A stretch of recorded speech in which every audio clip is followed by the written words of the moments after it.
I made a few videos about some apps I've been using and I got hit in the face with a barrage of hate because people can't use them if they're not on iPhone or Mac. I honestly didn't really care at first, but it got me wondering, like, why do most cool apps always seem to come out on Apple devices first and only get to other platforms months or years later, if ever? I'm gonna try my best to answer this question, and let me start by asking you this. How many models of smartphones can you buy right now that run on Android? Same question for laptops running on Windows. And the answer is a lot, like too many even. Just compare that with Apple's. There's iPhones and that's it. They're basically all the same and they only come out in a couple different sizes. So as a developer, I just need to build my app once, maybe optimize it for a couple different screen sizes, and I'm pretty much ready to go, right? Like no questions asked. But for Android, there's a ton of different devices made by different companies that come in different shapes and sizes, foldable, not foldable, whatever. Like that's a lot of work. Like I'm not doing all that. I think I heard someone say once that like building for Apple is kind of like running on a highway. It's very clear where you have to go. Whereas building for Android is kind of like trying to navigate a maze with no map. Like you can do it, but it's not going to be fun or enjoyable. On top of that, Android users aren't exactly the biggest of spenders. Let's just put it like that. I mean, that it's just not really a surprise to know that Apple users are just more profitable overall and they're just much bigger spenders. Like I already spent thousands of dollars on a MacBook and way too much money on this little useless mouse right here. And so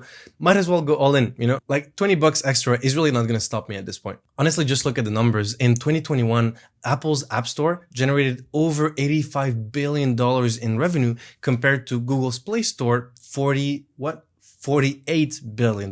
That's a big difference, especially knowing that there's many more Android users than there are iOS users. The actual number is that Android users account for 71% of all mobile and tablet users worldwide. So Apple users generated almost double the revenue with less than half of the market share. That is a crazy number to think about. I mean, this is nothing new, right? We all knew that like Apple users spend quite a lot of money. And so, I mean, look at me, right? MacBook, I have all the different things. I have an iPhone right here. I'm even recording on an iPad. Like I'm giving them all my money at this point, right? We kind of all know the stereotypes and I can't exactly say that it's wrong. But on the other side, Android and Windows users, they're different. They're not just going to not pay for your app. They're actively going to steal it. And so piracy is a real thing that happens, right? All right, another more important thing that you should know about is that most developers are actually using Macs already. And so it kind of makes sense that they would build for whatever system they're using themselves first. And I don't want to get too technical right now, but let me just tell you, it's just much easier to build things for Apple devices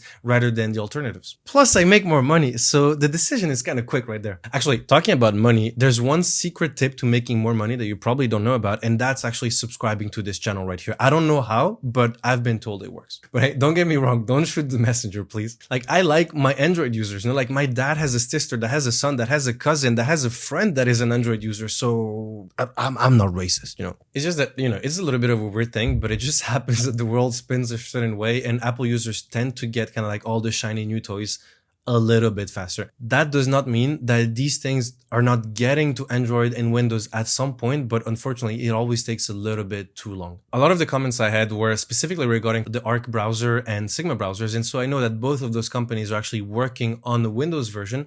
Arc is actually quite vocal about that, and they're trying to go as fast as possible to get everybody on Windows actually using Arc as well. It just makes business sense as well, right? Like they want to get as many people on board as possible, but since they started on macOS, I imagine it can take quite a while before they actually release a Windows version, and they've actually been quite successful just with Mac users, so that's another thing to consider. Historically, Apple has set the bar quite high with the Apple Store. They've really been selling it as a premium ecosystem from day one, from the moment the first iPhone ever came out. They've been onboarding developers from day one. Apple has always put a lot of effort into maintaining and controlling this ecosystem, which means that most apps that you can find there are really high quality, right? And it really gives this kind of like premium feeling to the Apple Store. It has its downsides, of course, but then you go to Android, which has a lot more diversity, a lot more choice, but it also feels a lot more chaotic at the same time. So honestly, plus and minuses on both sides. Please remember, this is just my personal opinion. I've already wasted way too many hours of my life arguing with friends about Apple versus Android, Apple versus Windows, etc., etc. So I know very well that many of you, maybe even most of you actually, are going to completely disagree with me on this one.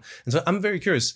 please let me know what you think. And if you have different ideas on this one, just please let me know in the comments. So if you want to know what apps people were flaming me in the comments for, you can just watch one of these 2 videos right here. I swear they're good. And if you're on Android, you should probably watch my video about like text versus beeper. I think it solves most of your like green bubble dilemma things, especially in the US. Thanks a lot for watching. Please don't hate on me too much, and talk to you soon.